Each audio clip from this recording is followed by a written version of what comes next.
Lockdown फिर से 2 हफ्ते के लिए बढ़ा दिया गया है। ऐसे में स्वाभाविक तौर पर आपको कई सारी दिक्कतें हो रही होंगी, लेकिन टैक्स के मोर्चे पर कम से कम आपको कोई दिक्कत नहीं होगी, क्योंकि इस लॉकडाउन में भी हम लेकर आए हैं आपका पसंदीदा शो टैक्स गुरु, जहां हम टैक्स से जुड़ी आपकी उलझनों को सुलझाते हैं। नमस्कार, मैं हूं लक्ष्मण रॉय और हमारे साथ इस बार के टैक्स गुरु हैं शरद कोहली साहब। कोहली साहब, आपका स्वागत है और बहुत बहुत धन्यवाद कि आपने लॉकडाउन में भी हमारे लिए आपने वक्त निकाला और दिल्ली से आप जुड़ रहे हैं, जो कि दिल्ली एक रेड जोन में है।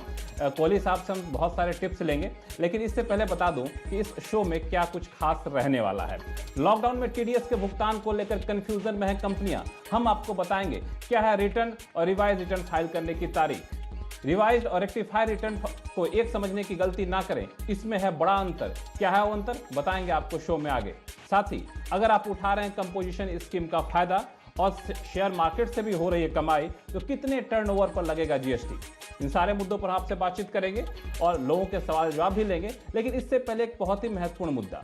दरअसल जब लॉकडाउन शुरू हुआ था तो सरकार ने कई सारे मुद्दों पे, कई सारे इनकम टैक्स के मोर्चे पे रिटर्न फाइल करने की या बाकी चीज की तारीख बढ़ा दी थी। लेकिन कुछ मुद्दे अभी भी हैं जिसको लेकर कंफ्यूजन बना हुआ है।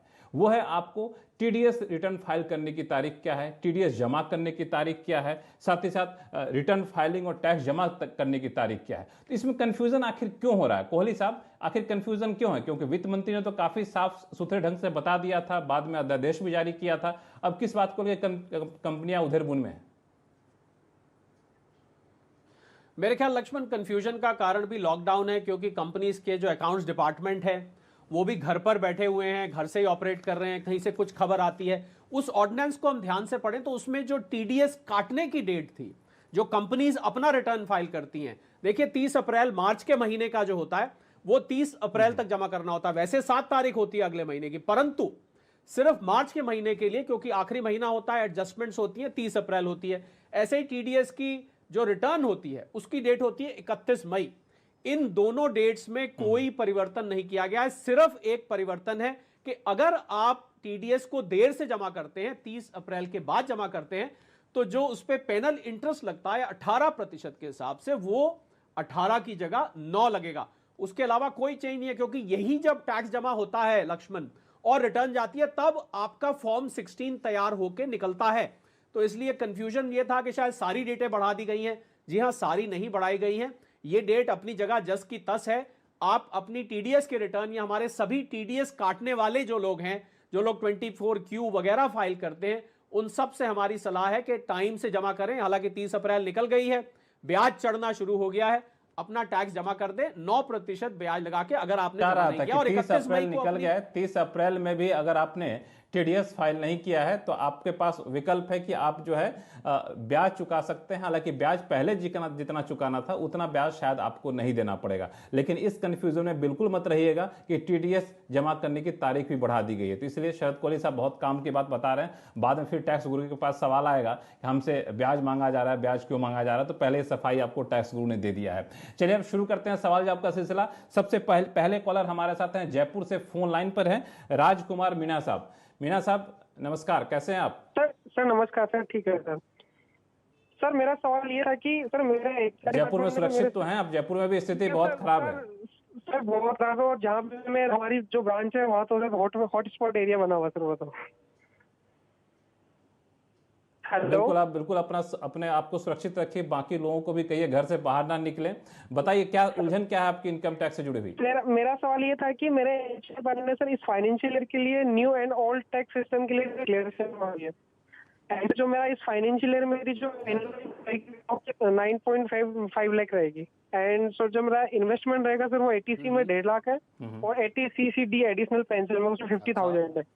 तो सर मुझे ओल्ड सिस्टम में कंटिन्यू करना चाहिए या फिर न्यू टैक्स सिस्टम चूज करना चाहिए? कौन से में मुझे ज्यादा बेनिफिट रहेगा?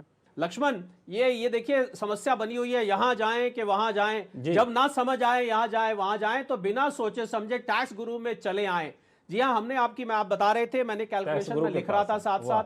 मेरे हिसाब से आपके पास, मेरे हिसाब से राजकुमार जी, आपका 13,520 रुपए बचता है। 13,520 रुपए बचता है, नोट करिएगा। अगर आप पुरानी रजीम में ही रहते हैं तो अभी वहीं बसे रहिए जहां थे। 13,520 आपकी बचत होगी, तो नए का अभी आपको सोचने की आवश्यकता नहीं है। तो आप जिसमें हैं उसी बने रहिए, नई उलझन मत लीजिए। अगले कॉलर हमारे साथ है मुंबई से संजय कुमार जी। संजय जी पूछिए। मैं जो स्लैब आ रहा है मेरा 17 लाख के करीब आ रहा है इस बार सैलरी, तो क्या मुझे पुराने में ही रहना ठीक रहेगा या नया वाला?